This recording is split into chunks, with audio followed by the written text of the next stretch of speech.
Welcome back to the Free Mind Podcast, where we discuss philosophic and political ideas with adventurous disregard for intellectual trends. I'm Shiloh Brooks from the Benson Center for the Study of Western Civilization at the University of Colorado at Boulder. I'm joined today by Paul Ulrich, Associate Professor of Political Science and Director of the Intellectual Foundations Program at Carthage College. Ulrich also developed the Western Heritage course at Carthage and was director of the college's honors program for many years. Our conversation today explores Allan Bloom's 1987 book, The Closing of the American Mind. We discuss Bloom's view of American higher education, the souls of American students, and the effects of popular music on the formation of the American mind. Paul Ulrich, welcome to the Free Mind Podcast. Thank you, Shiloh. Thanks for having me. I wanted to have you on because you are working on a figure that I find endlessly fascinating, and that is a great teacher and professor by the name of Allan Bloom. And I understand that you had a class with him, that you've done some writing on him. And so I want to have a conversation about him today, and that will focus mostly on his views on education. He wrote a very famous book called The Closing of the American Mind, which I'll let you tell people about. But before we get to those things, can you tell us Bloom was both as a scholar, as a teacher, as a man, as you knew him and have come to know him through his writing? Sure, I can start with that. I did take a class with him. In fact, I took quite a few classes with him. Starting in the beginning of my second year of college, I think I took just about every class that I could with him until he died about 9 years later. At that point, I was beginning early work on my dissertation. That was at University of Chicago. So I think of him as primarily a teacher, above all, a classroom teacher. He was sort of an unbelievably inspiring presence in the classroom. And by no means was I the only one who was inspired by him.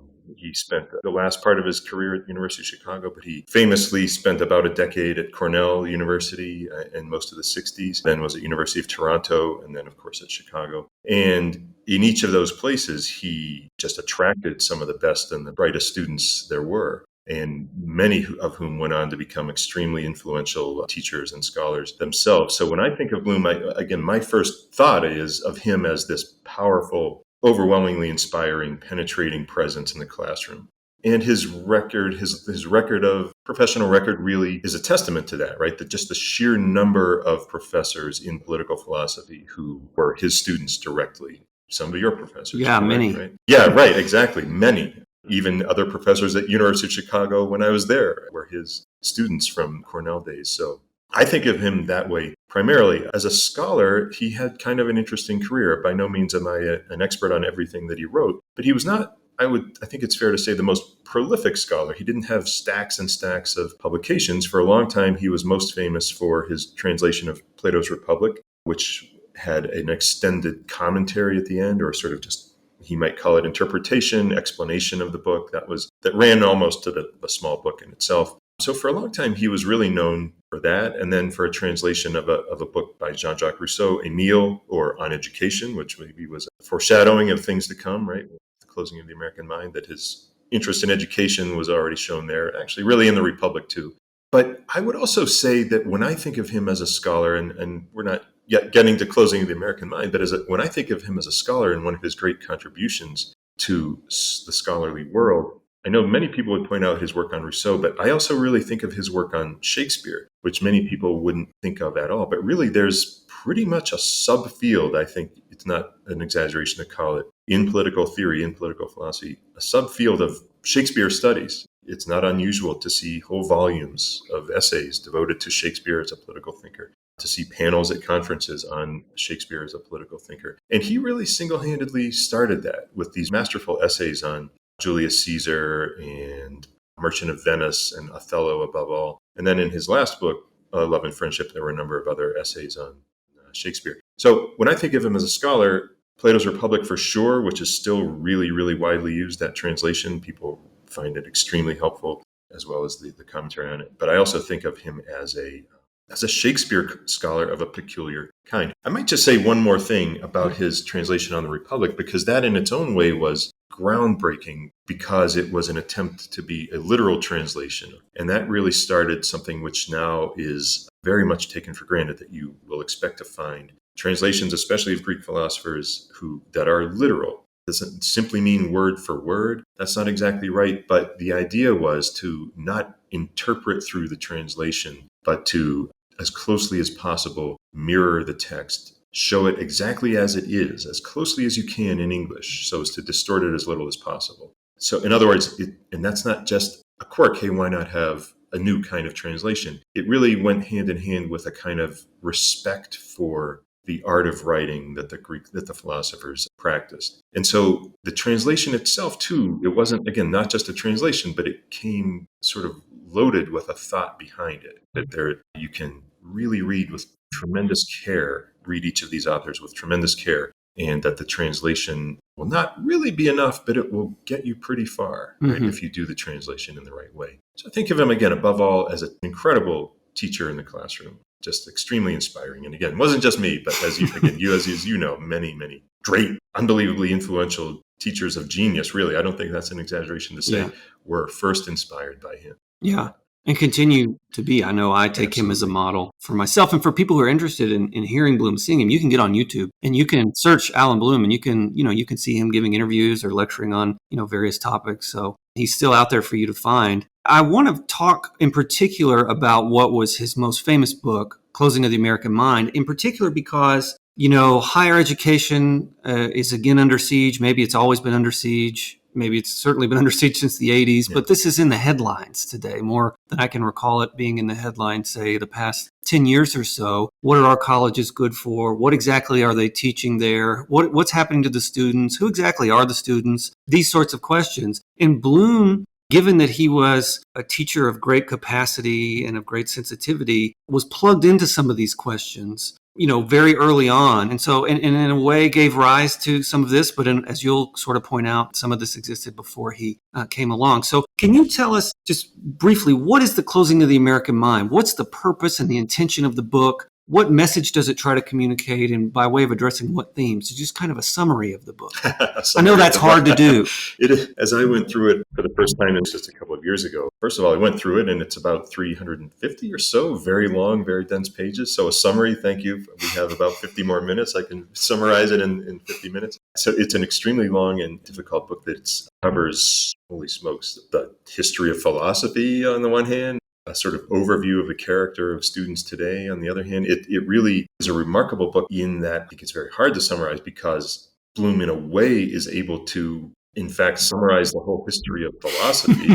So thinking enormously broadly, in a way, literally from Socrates to Heidegger. In fact, one of the sections is called From Socrates' Apology to Heidegger's Rectorate. But at the same time, these fine-grained observations of individual students who are in his classroom or that he just knows. So it's a really remarkable mix that kind of showed maybe his mix of talents, right? His incredible ability to boil down and synthesize and piece together all kinds of different elements of Western philosophy, and at the same time to really watch students with great care. And I think so as to see them as clearly as possible without preconceptions about what he was going to find. And so I think it was a mix of things in this book. On the one hand, he was watching students really closely. To put it bluntly, he was kind of distressed by what he saw. And then on the other hand, he saw what could be offered to these students, given his knowledge of the history of philosophy. What could be offered to them? What is there, in fact, on offer for them? And so in a way, what are they missing? So in a way, here's what the university at its best can offer, because the history of philosophy is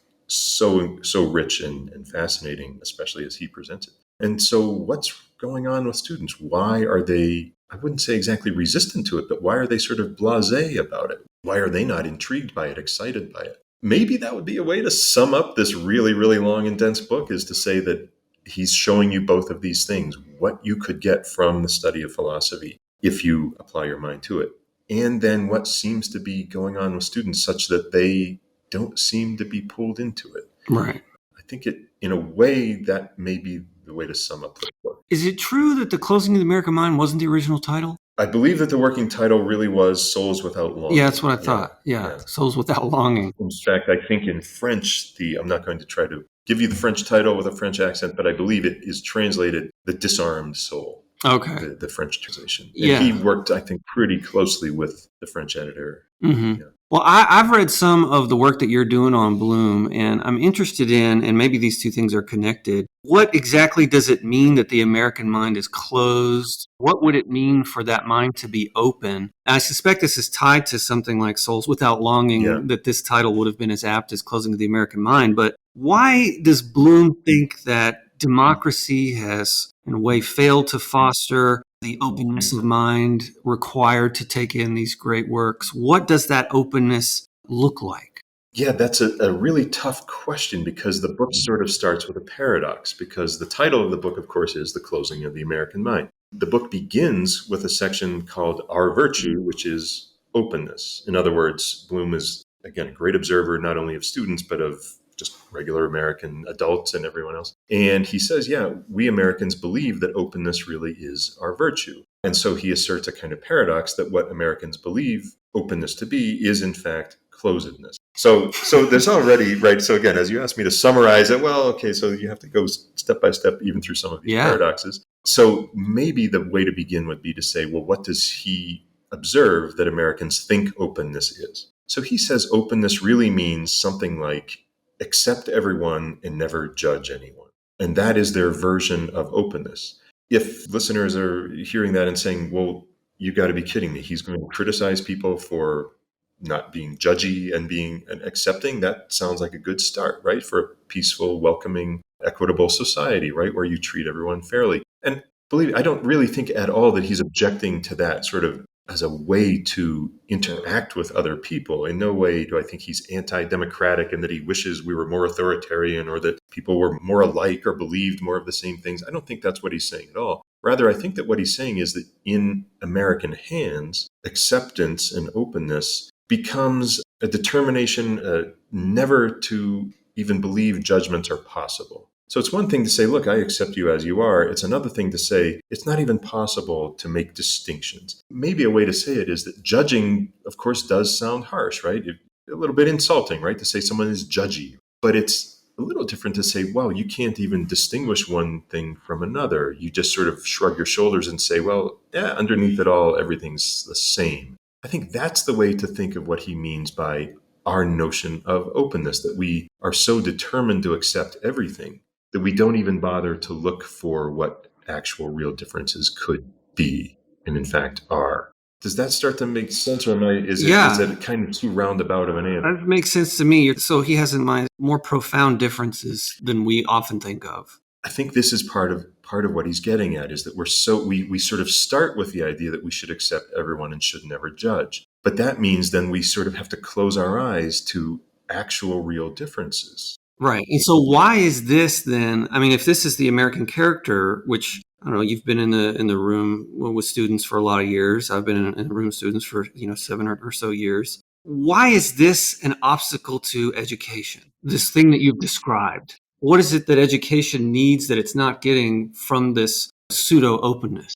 Yeah, I think that a way that he comes at it is, for example, to talk about what goes on in the very typical American home. And he, again, is not necessarily singling out broken homes or impoverished homes. He doesn't pretend to know about the problems in those places. He says, look, I've been teaching at these top tier universities. These are the people I know about, and I'm going to write about the people I know about. He says, people in other places have other problems for sure. I'm just not familiar with them, so I'm not including them, not because I'm excluding them out of principle, but because that's not who I know. So what is the problem with the students in those schools? It is that they come to a great book, let's say Plato's Republic, and they say, why would I even bother with this? The topic of Plato's Republic is justice. Justice sounds an awful lot like judging. Don't we have to pass judgments in order to come to a definition of justice? Or if I come to a definition of justice, doesn't that mean that I will be judging? It's as though from the start you've decided that the subject either isn't worth pursuing, or if you could get an answer to the question, what is justice, you would be that would kind of give you the creeps. Like, I don't want to be in the position to be passing judgment on people. That just seems morally offensive. That just doesn't seem to fit with what a good American does. We're accepting, and so we shouldn't be doing that. So in other words, it's as though that kind of disposition, that open, accepting disposition, in fact, closes you off to the quest for answers to certain kinds of questions, because you sort of fear in advance that it's going to turn you into the kind of person you know in advance you don't want to be. Does that start to make some sense? Yeah, and so in other words, you have to have a certain sort of longing for answers, true, definitive, final answers to very profound questions. But there's something uncomfortable for American students in not just, well, is it in the search itself, or is it in the thought that they might possess an answer and then have to tell other people that they're wrong? What is it about them that doesn't want why push away the answer or the search even? Yeah, I do think that he is saying this is a feature of democracy as we live it in a certain way, because we think every voice should be heard. And believe me, I don't think he's saying some voices should not be heard. That's not right. But we have that belief, and that belief comes with consequences. So it's not, I'm sure we'll get to this question eventually. It's not as though he thinks, oh, there's something better that we could have rather than the democracy that we all take for granted, and that he himself says, look, I bless this society. It allows me to do what I do. He's not looking to change it, but that doesn't mean it doesn't come with sort of harsh consequences. And so we start with that we believe that because everyone is equal, everyone's voice is equally valuable. And therefore you're very, very hesitant to even delve into questions that you sense in advance could lead you to really doubt that, to really become someone at odds with that position. Right. With respect to this position and sort of this general sentiment that's in the air in America, well, let me ask you this. What year was Closing written? I want to say it was published in 1987, as I recall. Yeah. Okay. It took a few years to write. So it's interesting to ask, I mean, given all that you've said, to ask the question, I wanted to ask you, what about students disappoints Bloom? You've kind of said some of that insofar as they lack a certain sort of openness that would be required for a genuine search for answers to very profound and deep human questions. What else about students, is there anything else that you can think of that disappoints Bloom, or that the kind of equipment that he thinks need to learn but don't have? And the reason I asked you about when Closing was written is because I'm curious whether, in your view and in my view, both of us as teachers today would say our students still smack of some of these things, or whether this has changed now in the 2020s. But in general, what disappointed him? There's this general sort of closedness. Are there other features of the young soul or the young mind as it's shaped by American democracy that he thought? He has sort of idiosyncratic, let's call it evidence, right, that supports his thesis. So there's a famous section which I teach my students that actually start many of my first semester freshmen with this little passage on books, in which he says, I ask my students, what books count for you? And it seems like he tries to pose the question to younger students, so not the students who've already been at the university for a few years, but the younger students. In other words, have you grown up with something that really matters to you? And I think that it's easy to hear that question and think, oh, well, he just wants to know, are students cultured, or are they well read in some vague way? But what he really means is there some powerful presentation of a set of ideas, or a powerful presentation of a character that really sort of lives in your soul, and that maybe you compare yourself to that hero, or maybe you wrestle with the same kinds of questions. Let's say that someone might read in Crime and Punishment, right? Dostoevsky, that you really wrestle with this. If I can get away with it, does it matter, right? Whether it's right or wrong. Is there such a thing as right or wrong? Or is it just a question of what can I get away with? That kind of thing. He looks at students and asks them, do you have a book that matters to you? And finds they almost never can say, yes, there is something. And so he's saying, again, not, oh, well, you're insufficiently cultured, or you're not educated in a conventional way, but that you're not already alive to consequential questions, something like that. So the question about books really is that, do you have the furniture inside in your mind, in your soul, that makes you such that you look at the world and see, again, moral decisions have consequences, or whether there is morality or not is consequential. Right.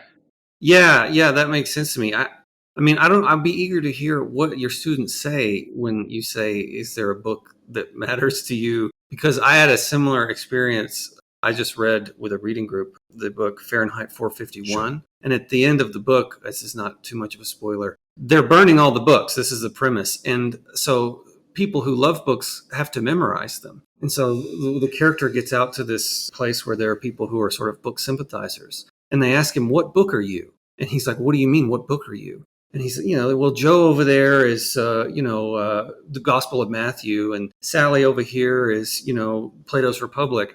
that means they've memorized those books. And so whenever they can get to a place where they can write them down, they'll write them down to preserve them. And so I ask my students, what book are you? And I get often young adult literature, something of this nature. And so I'm curious, given Bloom's, how he fostered a love of books in so many of the teachers who you mentioned, and in yourself, and in my teachers, and these kinds of things. What do your students say to that, and how do you respond to them? I do actually ask them that, right, as they read this.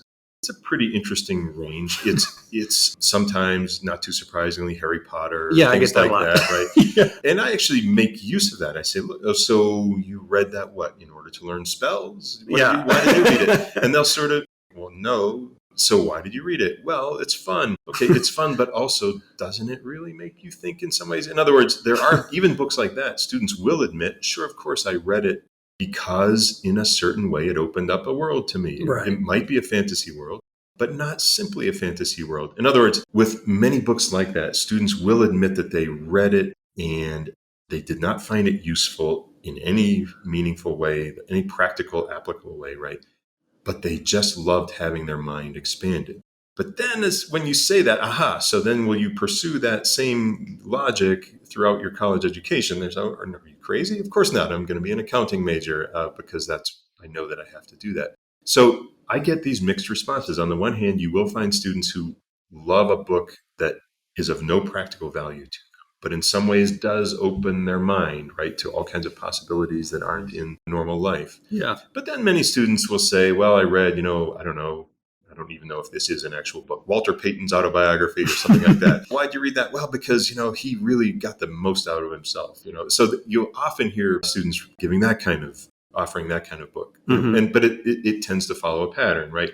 Well, this is someone who the odds were against them, but they fought and they, came out on top and they showed what potential they really had. Again, I'm not knocking that. That would be really kind of nasty of me or mean of me to knock that. But the point is, that they believe that is the key, right? Yeah. I have my potential as an individual, as me. I want to be the best me I can be, right? The best version of myself I can be.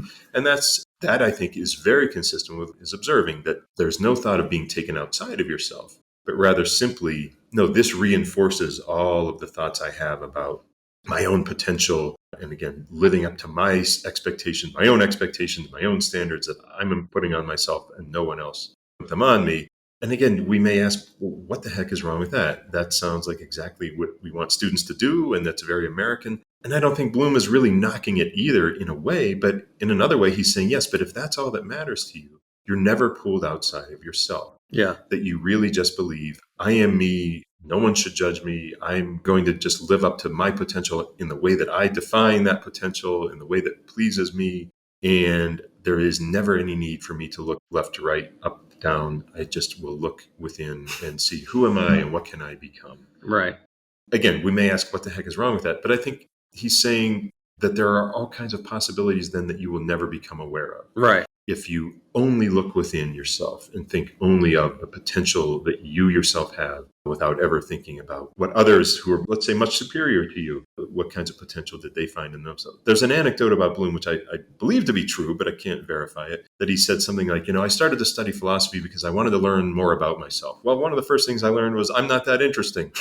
And I think, in a funny way, he really meant that. And he was such an interesting person. It's a remarkable thing to have said. But I think he really did mean it, that is really what it means in a certain way to have a decisive educational experience, to read a book and say, wow, there is a whole world of possibility that I never knew of, and that I need to sort of overcome my concern for my individual self. Right. In a certain ways, even to see how, again, to judge myself, really, I think is a way he might say it. To judge myself as sort of too closed, too small-minded, too petty, too concerned with my own abilities, and not open to the possibility of all kinds of other things I had never thought of, I never knew existed. Right.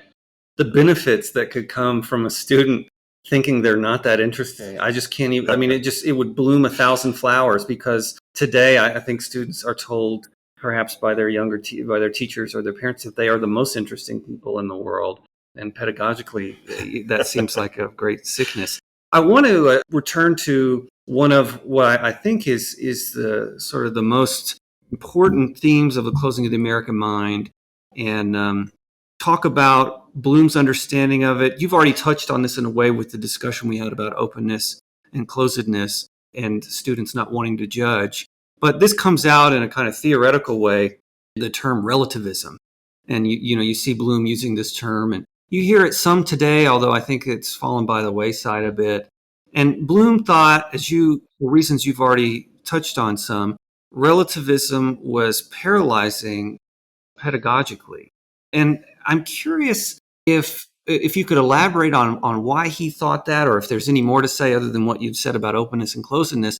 And I'm also even more deeply curious about the following, and that is, it seems to me, as somebody who's spent a good while now in higher ed, that there's still a bit of relativism, certainly, but it seems to me more and more now that students, faculty, and administration, especially when it comes to morals, they know what's true. They'll tell you what's true. And it's, a certain sort of politics or moral view that's popular in the university that everyone should adhere to, a certain kind of orthodoxy.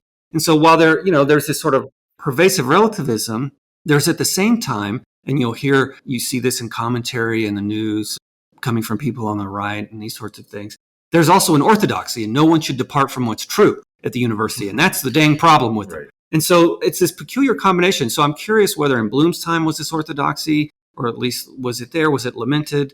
Is the relativism still here? Is the orthodoxy and the relativism, are they related somehow? Can we make sense of this phenomenon through Bloom? I think that there are ways in which it's very much the same as it was then. I think that the orthodoxy or the sort of certainty really continues to be that we shouldn't be judging people. I think maybe the terms change a little bit every few years, and maybe the new groups that we're aware of change or maybe new groups are added every few years of new people we shouldn't be judging and things like that. But I think that the sentiment is the same. And although it's true that you hear those criticisms, I think mostly coming from conservatives, but I really think that he isn't saying this is a problem caused by the left in America. I think he was in a certain way painted as a conservative, but I think on examination, on reading the book, it's not really clear to me why that is so. I think there's a lot in the book, in fact, that I would say probably a lot of conservatives might not like too much. But what is the orthodoxy? I think the orthodoxy continues to be that, right? That everyone must be accepted. And again, it's not as though he thinks, no, some people should not be accepted. I don't think politically that's his position at all. I really do think that he's saying, to some extent reiterating, that he really is saying, you come convinced of that truth, right? That you should not judge. It's as though you believe something about very character of your own mind, that you believe that is a misuse of my intellect to make a judgment. And if you refuse to make judgments, as he's sort of saying, you sort of deny that, as you put it earlier, a quest for clarity is even possible, or a quest in which you discover what am I convinced of that isn't correct? Where am I wrong? You would never even embark on that quest because it doesn't really matter. There is no such thing really as right or wrong. And so you just don't even bother beginning on that quest for clarity. So in certain ways, I don't think the basic idea has changed. And I think Bloom would say, of course it hasn't changed, because really in a basic way, it's essential to democracy that we have this great variety and that really everything be accepted. That he really does, I think, in certain ways come back to this principle that in a democracy, or in a country in which you understand yourself to be a democracy, putting aside the quibbles, we're really a representative republic and these kinds of things.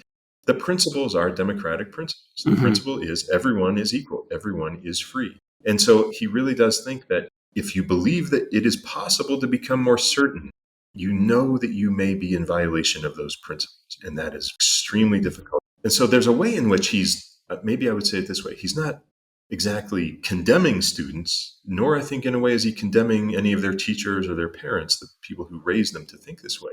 He's not really condemning them, but at the same time, he's sort of dismayed by them, if that makes sense. And I think maybe when the book came out, this was a real misunderstanding, that it looked as though he was condemning all kinds of people, students, their professors, and so on. But I think that's not quite the way to say it. It is really that he's sort of dismayed that they're not open to the quest. And again, that's not even the same as saying he's sure that certainty is possible. As he puts it in one place, don't believe we're in possession of absolutes, nor Could we ever be in possession of absolutes? Boy, that sounds almost like an assertion of relativism. But I do think he thinks you can, at the very least, scrutinize what you think, and that you can become less certain of what you think. Because relativists though we are, we're certain about all kinds of things. Right. I suppose relativism and what I've called orthodoxy would have the same outcome, namely inhibiting a certain kind of curiosity. What I have in mind is the following. I've heard this wonderful phrase that students come to college knowing what they're supposed to think about everything. Mm-hmm. And, this might be from social media, that when an event happens out in the world, there are a variety of ways to think about it, but everyone on Twitter knows there's a thing you're supposed to think, And so in that sense, students come, I don't know if this is true, from the 80s to today, but they come with a certain social pressures to think a certain thing, a certain political position, a certain view of a political problem or something in a civic conversation. They think a certain way about it because that's what you're supposed to think. And I think it sounds like what you're saying is this position, while in a surface way is different from relativism, is in some ways an outgrowth of it or related to it. Is that? Well, I think that we could say this, that Americans are kind of torn between, on the one hand, wanting to have a great, diverse and varied society. Yeah. And I don't know, I go through my catalog of different kinds of Americans and I think, is there anyone who wants a monoculture and anyone who really is against diversity? And that seems highly unlikely that people would be willing to say, no, I really don't want diversity. On the other hand, I think Americans are very wary of being too far out of line with what they think they're supposed to think. And I think that what Bloom was pointing out is that the diversity tends to be in very, very small details, right? So people dye their hair a funny color, or they get tattoos and things like this. And they can't really even think of another way to be different. And so I think those kind of go together, that on the one hand, we really want diversity. Maybe in a way we feel that the presence of diversity will enable us to show how open we are and how accepting we are. And then we can feel good about ourselves. On the other hand, we really do believe, well, everyone is equal and everyone's kind of the same. And if they're too different, we maybe start to worry that they could become a challenge to democracy. So I think the orthodoxy in a funny way is, yes, we believe we all should accept everyone, no matter, regardless of different they are from us. And yet the reality is we have a very hard time seeing much in the way of real significant differences. Mm-hmm. Yeah, that makes sense to me. It would be wrong of me not to ask you this next question. Yeah. And I guess it gets to what are the causes of this way of thinking about diversity that you've put it. But more than that, I have an interest in this philosopher named Nietzsche. I recall that there is a section on Nietzsche and the Closing of the American Mind. We've done a podcast with Jeremy Fortier. So when you talk about some of these things, I haven't read Closing in a few years, but my mind goes back to Bloom pinning certain aspects of the American character on certain Nietzschean way of looking at the world. And so I'm curious if you could address, what is the chapter on Nietzsche doing in the Closing of the American Mind? What is that there for, and why is Nietzsche in particular given a chapter? That is something kind of caught me there a little flat-footed, I'll be honest. So I'm going to have to take a stab at this because that is not something off the top of my head. Give me your best shot. But certainly Nietzsche, you probably discovered this yourself or had this experience yourself, and certainly see it in students, that Nietzsche is often the entry point to philosophy for many young students, right? It certainly was for me. Before I knew Bloom, I read Nietzsche and found that exciting. I think there's a way in which I would argue, how about if I argue it from my point of view? Yeah. I would argue that Nietzsche, in a certain way, encourages what I think Bloom would see as democratic impulses, democratic instincts, because I think there's a reason why young people can feel so drawn to Nietzsche, as though Nietzsche is speaking to him or her individually, saying, you have this power in you, right? And this homogenizing blah society around you is stifling you, is squashing your creativity and your inner force that you surely have. And that Nietzsche appeals to people precisely because they feel so suffocated and lost in a democratic society. Yeah. Is Bloom blaming Nietzsche?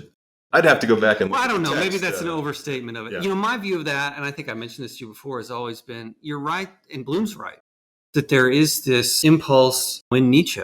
I always thought, well, Nietzsche had a favorite American author, and that's Ralph Waldo Emerson. And Nietzsche carried Emerson everywhere he went, and it was among the most marked up copies of any book that he had was his Emerson. And there are letters home to his sister that say, I've lost my Emerson. Can you send me Emerson in German translation? It occurs to me that rather than Nietzsche sympathizing, Nietzsche bringing it to America, in a way, America brought it to Nietzsche.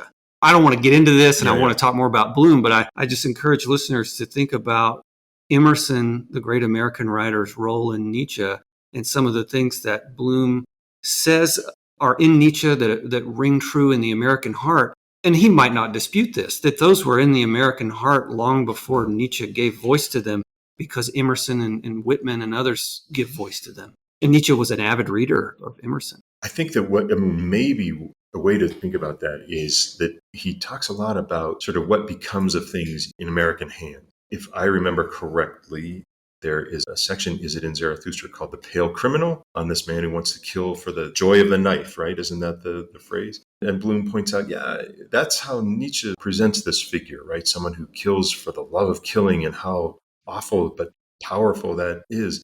But in American hands, it becomes something very tame, Mac the Knife, this sort of ditty, this catchy number, and that this is what Americans tend to do, and that they have this ability to do it, right? To take some very daunting and perhaps awful thought and make it into something very tame and even pleasant.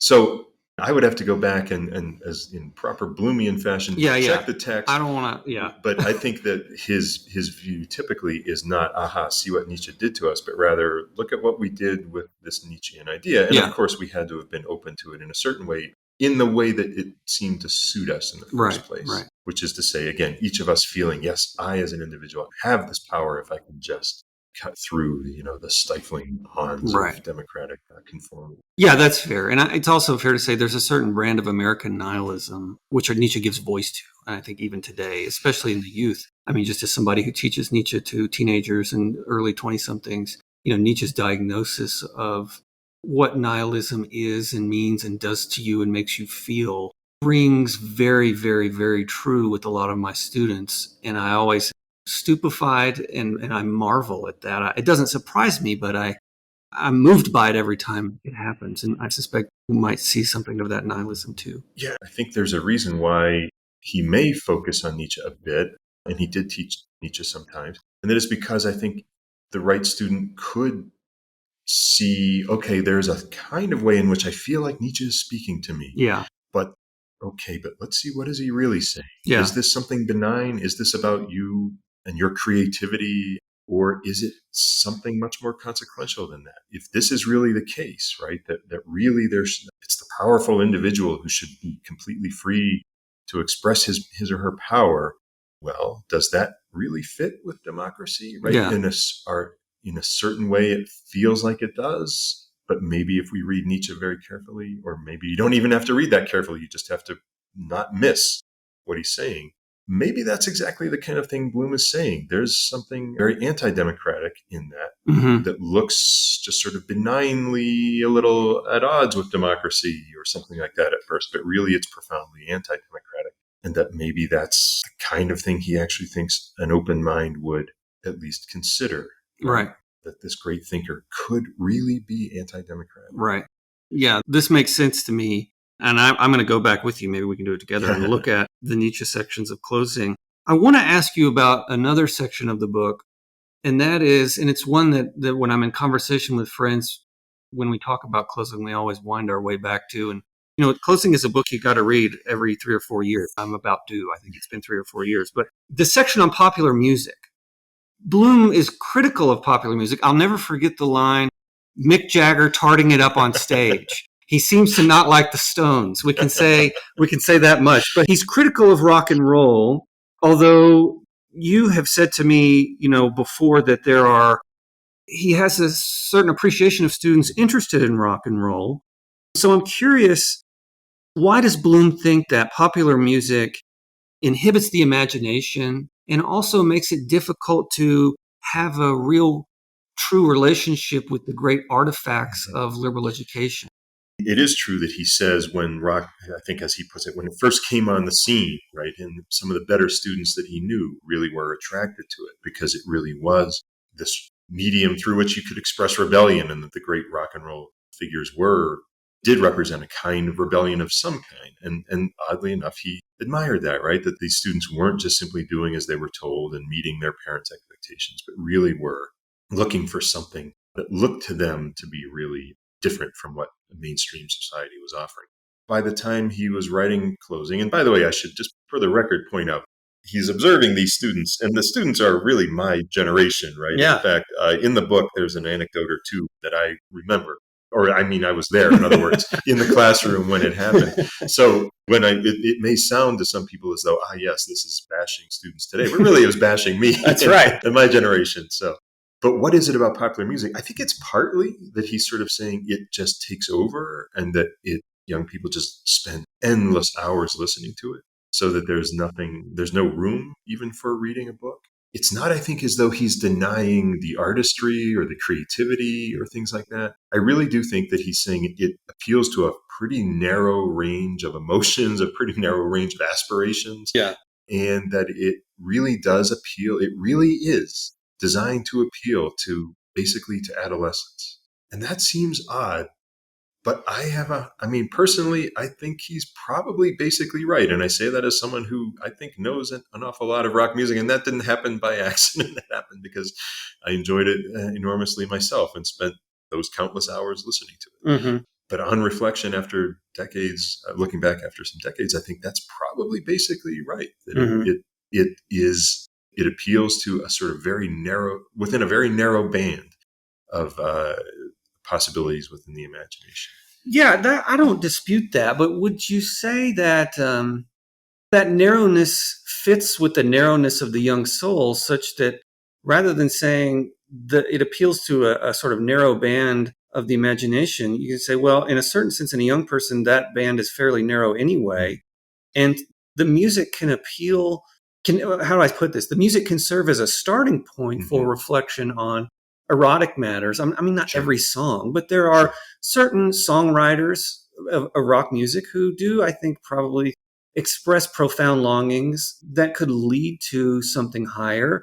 I also think of the folk tradition, telling the people their own story of this, the kind of the suffering of human life, political themes from the Depression or something of this nature. That in other words, I sometimes think that Bloom is largely right. I mean, popular music is, a lot of junk, especially today, but that there are occasional high points of rock and roll where there is a genuine artist. I mean, again, you can only do so much with 3 minutes and 3 chords and the truth. That only gets you so far. But I wonder whether he doesn't shortchange at least music just a touch, that there is some way for it to act as a gateway, not 99% of it, but there are a handful of genuine artists who might, I don't know. Yeah, I think it's quite possible. In fact, it is possible that he overstates, even in a way, the power of it, right? Because among the students, I was one of those students who, again, listened to it endlessly.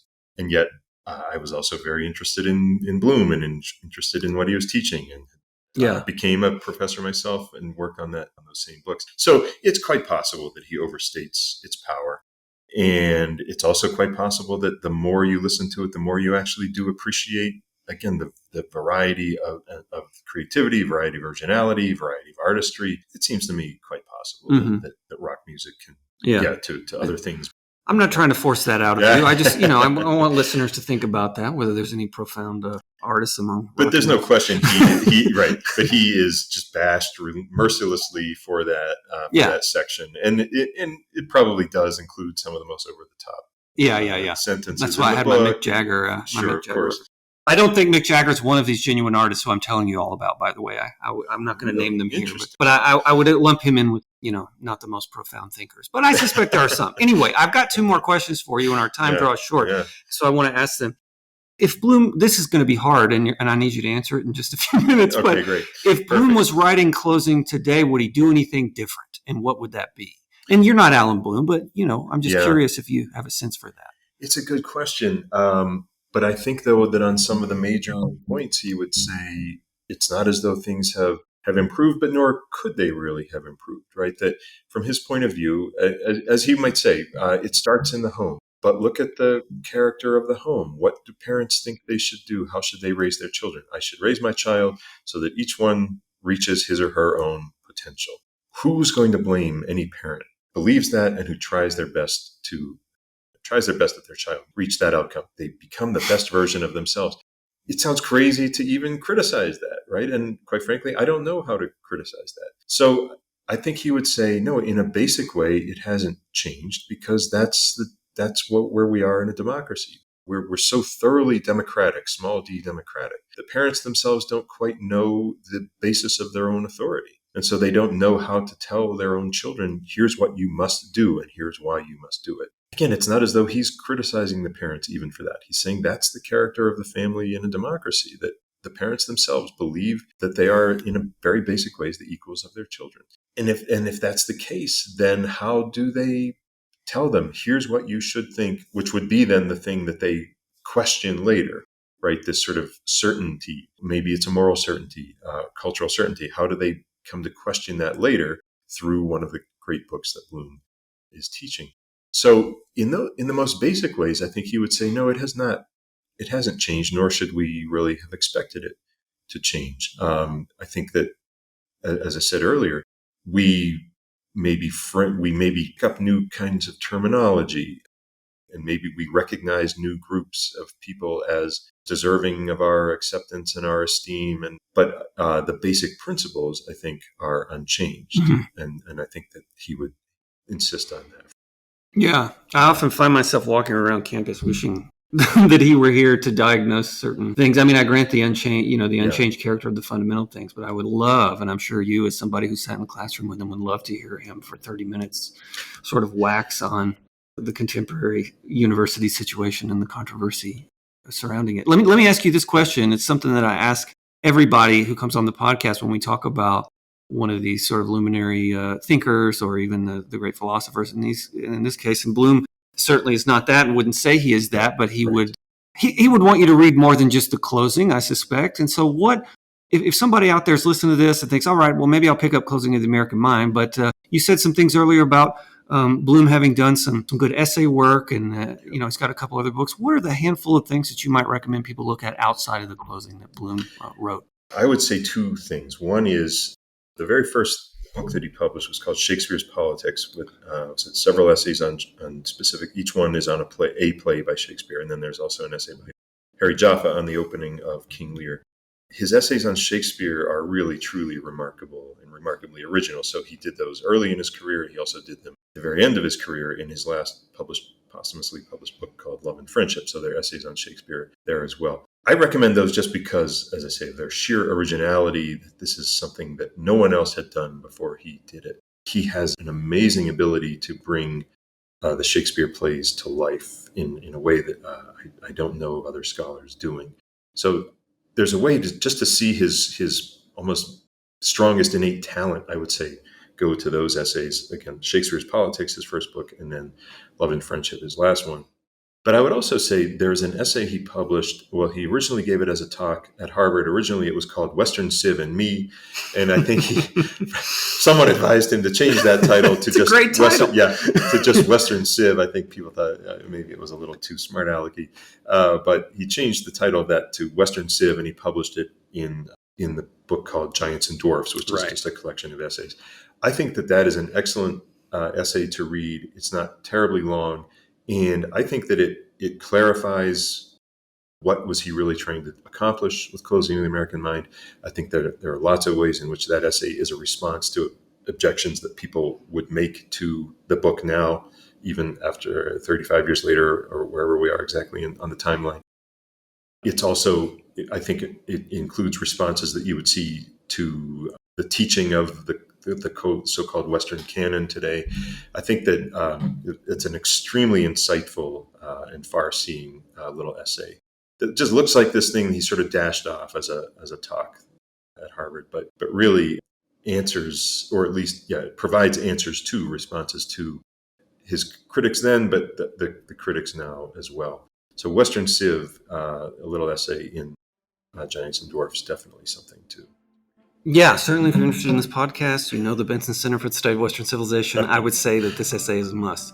Paul Ulrich, I want to thank you for being on the Free Mind podcast. Thank you so much. Oh, thank you so much for having me. The Free Mind podcast is produced by the Benson Center for the Study of Western Civilization at the University of Colorado at Boulder.